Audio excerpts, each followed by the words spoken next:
Salom aziz o'quvchilar. Bugungi darsimizda ma'lumotlar bazasida hisoblash uchun arifmetik amallardan foydalanish va ma'lumotlarni saralash ko'nikmalarini o'rganasiz. Ma'lumotlarni boshqarish. Ma'lumotlar bazasi dasturi doirasida bazaga kiritilgan va saqlangan ma'lumotlarni qayta ishlash. Uning bir nechta usullari bor. Birinchisi, ma'lumotlar bazasida hisoblash, ma'lumotlarni saralash maqsadida arifmetik amallar, raqamli funksiyalardan foydalanish. Ikkinchisi esa ma'lumotlarning ichki to'plamini belgilash uchun qidirish. Ma'lumotlar bazasida hisoblash uchun arifmetik amallardan foydalanish. Arifmetik amallarni qo'llash uchun ssenariyga biznesdan kelgan daromadni hisoblash, do'konda qolgan zaxira tovarlarni qo'shish va ayirish, valyuta ayirboshlash, hisobvaraq fakturasini yaratish misol bo'ladi.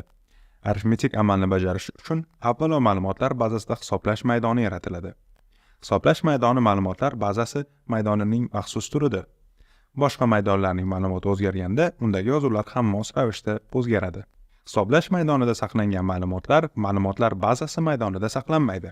Ular muayyan formula funksiya yordamida yozuv doirasidagi boshqa maydonlar qiymatiga asosan hisoblanadi. Hisoblash maydoni javobni bir necha o'zgaruvchilarga qarab hisoblash uchun optimal variantdir. Hisoblash maydonini yaratish uchun jadvalning so'nggi ustunida ochiluvchi ro'yxat bosiladi.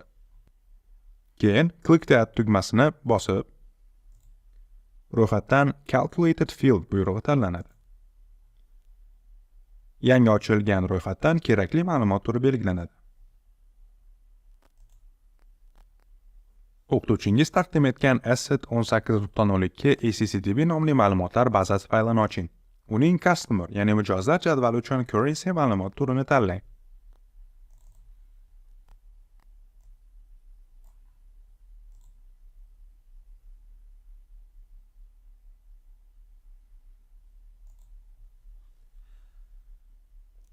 Mazkur hisoblash maydonida siz berilgan ko'rsatmalarni bajarib, arifmetik amallar yarata olasiz. Jadvaldagi har bir elementning umumiy xarajatini hisoblash uchun siz har bir elementning miqdorini xarajatga ko'paytirishingiz kerak. Mana shu rasmdagi misolga e'tibor qiling. Hisoblash maydoni hech qanday ma'lumotlarni saqlamaydi, lekin arifmetik ifoda orqali bog'langan maydonlarga kiritilgan ma'lumotlar asosida o'zgaradi. Osiyo go'zallik saloni ma'lumotlar bazasining mijozlar jadvalida 3 ta hisoblash maydoni mavjud. Ular xarajatlar, qo'shimcha qiymat solig'i va umumiy xarajatlarni aks ettiradi. Qo'shimcha qiymat solig'ini hisoblash uchun xarajatlar qo'shimcha qiymat solig'i stavkasiga ko'paytiriladi. Shunda xarajatlarga qo'shilgan qo'shimcha qiymat solig'i kelib chiqadi.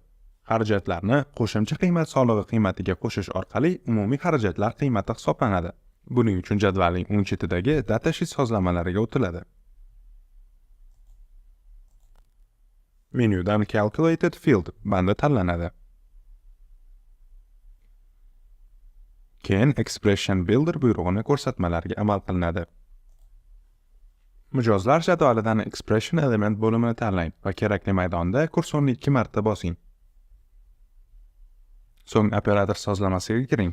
Nihoyat Expression Element bo'limiga qaytib, hisoblashning keyingi qismini tanlang va jarayonni yakunlang.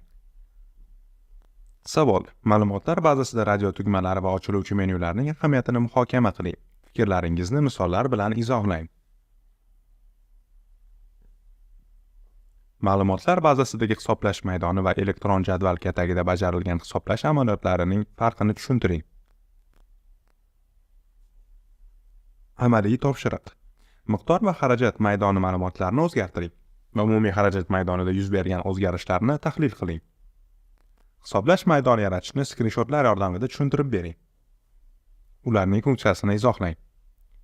20 ming so'mdan ortiq xarajatlar uchun 10% chegirmani topadigan hisoblash amalini kiriting. Javoblaringizni skrinshotlar yordamida ifodalang. Qo'shimcha mashg'ulot. Ma'lumotlar bazasida funksiya tuzadigan boshqa jadvalni yarating va hisoblash maydoniga bog'langan maydonlarning ma'lumotlarini o'zgarish orqali uni tekshiring. Ma'lumotlar bazasiga ega axborot kommunikatsiya texnologik tizimlaridan foydalanishning oqibatini muhokama qiling. Ma'lumotlar bazasida hisoblash maydoni yaratgach, joriy so'rov doirasida ham hisoblash maydoni yaratishingizga to'g'ri keladi. O'qituvchingiz taqdim etgan Asset 18.03 nomli ma'lumotlar bazasiga qarang. Unda mavjud Amounts Customer Paid so'rovidan foydalaning. Yangi ustunga qo'shimcha qiymat solig'ini hisoblash uchun, shuningdek, qo'shimcha qiymat solig'i qiymatini xarajatga qo'shish uchun yangi amal kiriting. Natija sizga umumiy xarajat qiymatini chiqarib beradi.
Barcha hisoblaringizni belgilab, menyu panelidan Run tugmasini bosing.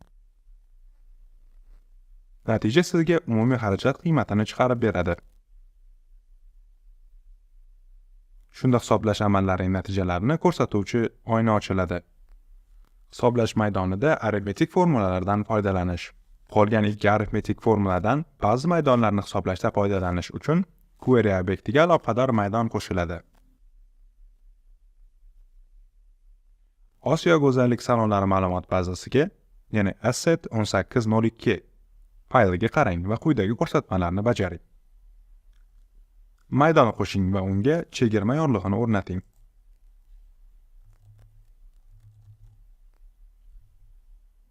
Bu maydon foiz turida bo'ladi. 5 raqamini 100 soniga bo'ladi va har bir savdoda umumiy xarajat qiymati uchun chegirma miqdorini ifodalaydi. Umumiy xarajat qiymatidan chegirmani ayirish uchun yangi maydon qo'shing. Bu maydonga umumiy to'lov yorlig'ini o'rnating. Ikkala holatda ham Expression Builder buyrug'i o'z ichini to'xtatgach, hisoblagan qiymatlar jadvalda paydo bo'ladi. Yodda tuting, bu buyruq hisoblash ishlarini bajarish uchun mos operator, funksiya yoki formulalarni tanlashga ko'maklashadi. Ma'lumotlarni saralash. Dasturda bitta maydondagi ma'lumotlarni saralash uchun maxsus buyruqlar mavjud. Masalan, miqdor maydoni qiymatlarning eng kattadan eng kichikka kamayuvchi tartibda yoki eng kichikdan eng kattaga o'suvchi tartibda saralash mumkin. Maydonni saralash uchun query obyekti yarating va oldin jadvalni, keyin saralashni istagan faylingizni belgilang. Create menu bo'limidan Query Design buyrug'ini tanlang. U yerdan Customer jadvalini tanlab, Add tugmasi va Close tugmasini bosing. Kerakli maydonlarni tanlang.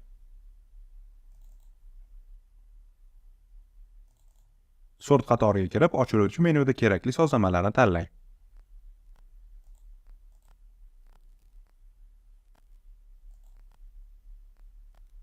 Run tugmasini bosing. Ko'rib turganingizdek, mijozlar ismi alfabet tartibida o'sib borish ko'rinishida taqdim etilmoqda. Ya'ni A dan boshlanib T gacha bormoqda. Agar biz buni descending ga o'zgartiradigan bo'lsak va Run tugmasini bosadigan bo'lsak, bu misolimizda T dan boshlab E ga qarab o'zgarib boradi. Ma'lumotlar maydonlarini saralash uchun qator mezonlar mavjud. Alifbo tartibida saralash shular jumlasiga kiradi. Ma'lumotlarning ichki to'plami, ya'ni subsetni ajratib olish uchun ma'lumotlar bazasidan qidirish. Alphanumeric yoki Boolean singari maydonlarda ma'lumot topishni istaysizmi? Unda dastlab query obyektini yarating. Create menu bo'limidan Query Design buyrug'i tanlanadi. Kerakli jadval tanlanadi. Close tugmasi bosilib, kerakli maydonlarni tanlab chiqamiz. Customer name, address, hair color,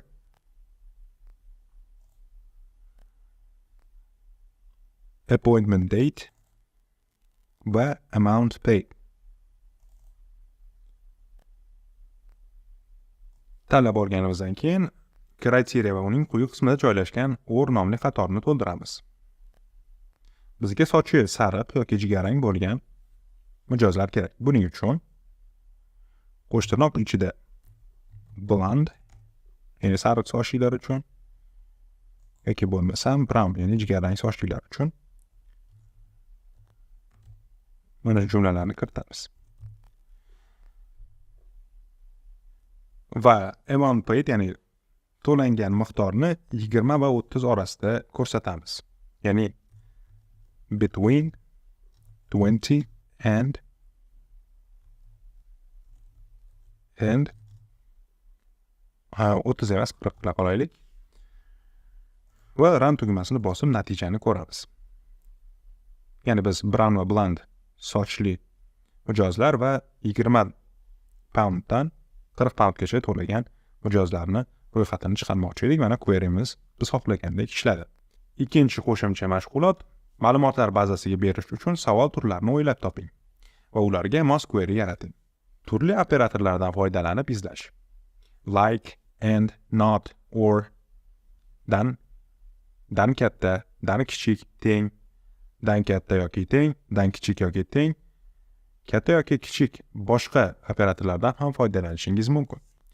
Agar maydonda ma'lumot turi sifatida matn bo'lsa, lekin matn so'ziga teng barcha yozuvlarni topishni istasangiz, like operatordan foydalanishingiz mumkin. Izlayotgan maydoningizda raqamli ma'lumotlar turlari bilan teng qiymatlarini izlayotgan bo'lsangiz, tenglik belgisidan foydalanishingiz mumkin. Almashtirma belgi, ya'ni wildcards. Izlayotgan element haqida aniq fikr va ma'lumotga ega bo'lmagan vaziyatlarda wildcards qidirish turi katta yordam beradi.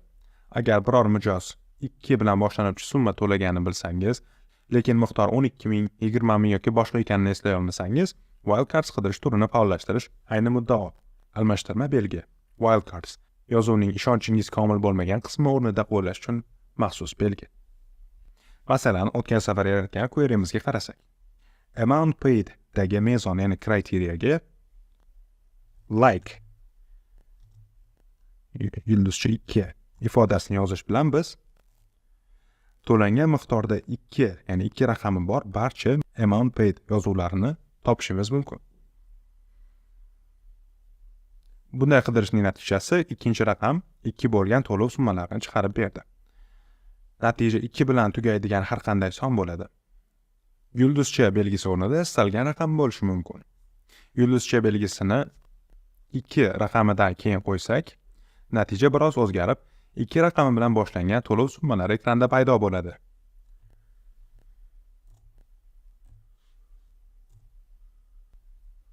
Wildcards yordamida ma'lumot qidirish natijasi yulduzcha belgisining joylashuviga bog'liq bo'ladi. Yulduzcha belgisining o'rniga bog'liq ravishda natijalar biroz boshqacha bo'ladi.